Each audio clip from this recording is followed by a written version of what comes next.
I'm not used to howdy yet. I'm fairly new to Texas, so howdy. All right.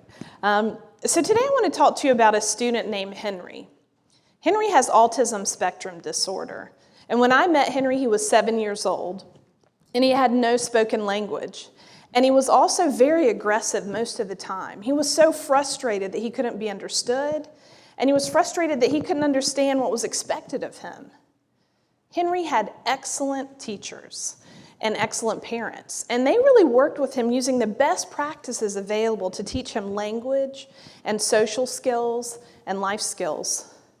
But often that was at the expense of high-quality reading instruction. Now you may be asking me, what's important about teaching reading to a child who's not able to speak? But what we know about reading is that children who have high-quality reading at home and excellent high-quality reading instruction at school have better communication, language, reading, and as a result of all of that, learn more and have much better lifelong outcomes. And that's what we want for Henry. We want Henry to be able to increase his language and his skills so that he can have great life outcomes. And what we can do is we can teach those social skills and those life skills in the context of high-quality reading instruction, in addition to increasing his language. But there are barriers to teaching reading to a child like Henry. And one of those barriers is problem behavior. Henry's not an easy kid to work with. In addition to the problem behavior, one of the things that we know is we could have the best instruction available. And we know that it works, it teaches what it's expected to teach, but if we can't get the child to the table, if the child doesn't know how to learn, doesn't have authentic opportunities to practice what it is that they're learning, then our instruction's worthless, okay? So we need positive behavior supports to help Henry to be successful in accessing the academic instruction that we have available. The second barrier to teaching reading to a student like Henry is the fact that when we teach reading, we require children to speak. When children learn to read, they say sounds out loud. They sound out words. They build their ability to read clearly and more effectively by reading aloud repeatedly. But Henry cannot speak.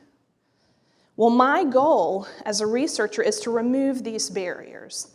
And the way that I'm doing that is, first, we have a great amount of evidence of how to use positive behavior supports to support students like Henry, but I'm applying those to help him to be able to access instruction so that he can authentically participate, that he can actively respond and have those opportunities to practice given excellent instruction. And combining those positive behavior supports with some innovative technologies. And one of the innovative technologies is to teach reading using technology. And what's so wonderful about teaching reading using technology is that a student like Henry can have reading instruction and can practice his skills merely by touching the screen. So there's no speaking required, and Henry can practice and learn the skills to read, learn the skills that we kind of think of as the mechanics of reading, so sounding out letter sounds, reading words. But we can also use that tablet for him to be able to engage in storybook instruction so that he can participate, answer questions, ask questions, make comments. In addition to using technology to teach, I am developing a technology to assess the reading of students like Henry because we still have a lot to learn about him. Students like Henry who have autism, we call them minimally verbal.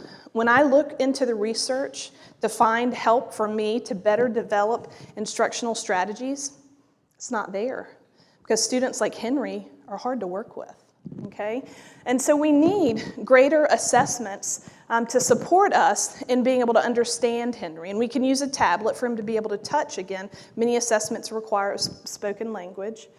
And also, in addition to using the tablet, that doesn't always give us exactly what we need to know about Henry. And so one of the things that I'm working on now is using eye tracking assessment, because it can really help to assist me with understanding more about how Henry interacts with the text.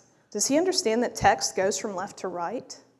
If a word basketball is presented and there's some pictures here, and he looks at the picture of the basketball, that could help me to have some level of his understanding of his comprehension. And then I can use that to better refine my instruction for Henry. Henry had technology-based reading instruction last year, and he made significant gains in reading instruction. Henry is learning to read. And it's really exciting to see, but it's not enough. He needs to continue to refine those skills, and I need to continue to better understand how to support him, because I want him to have a comprehensive, rich reading instruction environment so that he too can increase in his language and his skills and have those lifelong positive outcomes similar to his peers. Thank you.